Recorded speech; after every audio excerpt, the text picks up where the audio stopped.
1947, a German soldier took shrapnel to the back of his skull and lost the ability to recognize any human face, his own included. How does a brain see every detail of a face and refuse to know it? Neurologist Joachim Bodamer gave the condition a name. 79 years later, neuroscience still cannot account for why. Here's everything researchers do know and exactly where it falls apart. The condition is called prosopagnosia, face blindness. It doesn't affect vision. It doesn't cloud memory. People with this condition wake up every morning in a world of strangers. Their own reflection passes without recognition.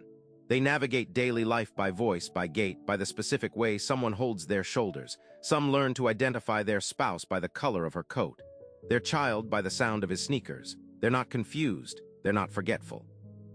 Their brain is simply refusing to process one specific category of information, the human face, while leaving everything else completely intact. And that specificity is the first thing that should bother you, because prosopagnosia patients recognize objects without difficulty. They can identify a specific car make at 50 feet, distinguish one dog breed from another, tell two nearly identical coffee mugs apart. They can describe a face in meticulous detail, the asymmetry of the eyes, the depth of the philtrum, the exact angle of a jaw. They see everything. They process everything. And then the recognition simply doesn't come. It's as if the brain assembles every piece of the puzzle and then refuses to name what it built. The obvious explanation is a damaged brain region, and there is one. The fusiform face area, a small patch of cortex in the temporal lobe, activates reliably when healthy brains look at faces.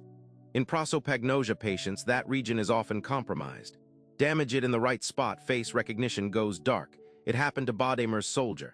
It happens after strokes, after tumors, after head trauma. Localized damage, localized deficit. Case closed, except it isn't. Roughly 2.5% of the population has prosopagnosia with no brain injury whatsoever. No stroke, no shrapnel, no tumor. Their fusiform face area scans completely normal. The structure is intact. Functional MRI shows it activating in response to faces. It fires, it responds, it does what it's supposed to do. And the person still cannot recognize the face in front of them. Neuroscientists call this the developmental form, as if naming it explains it. It doesn't. A region can be structurally present, electrically active, measurably responsive, and still fail to deliver recognition.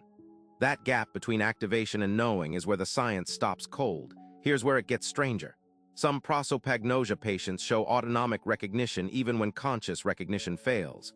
You show them a photo of their mother. They say they don't know her. They mean it, no deception, no strategy. But their skin conductance spikes.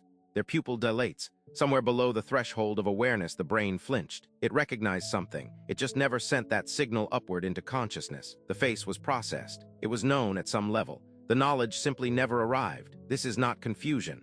This is the brain holding information in one room and locking the door to another. And then there's the detail that breaks the obvious theory completely.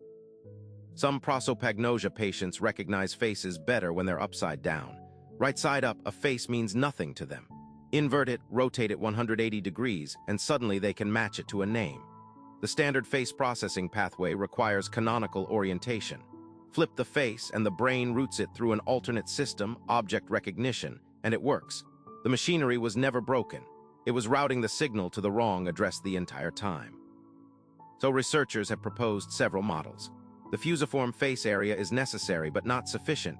Recognition requires downstream binding across multiple regions, and that binding fails silently. Or face recognition isn't localized at all. It's a distributed network property, an emergent function that can dissolve even when every individual node looks intact. Or the developmental form involves subtle connectivity differences no current imaging tool can resolve. Each model accounts for some cases. None accounts for all of them, and none explains the autonomic leak, why a brain can know a face below consciousness and simultaneously fail to know it above. Bodamer documented his soldier in 1947. Nearly 8 decades of neurological research have mapped the regions, measured the deficits, cataloged the anomalies.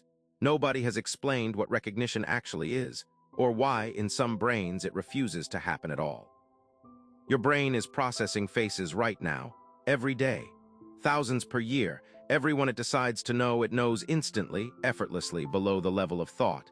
It just won't tell you how it does it.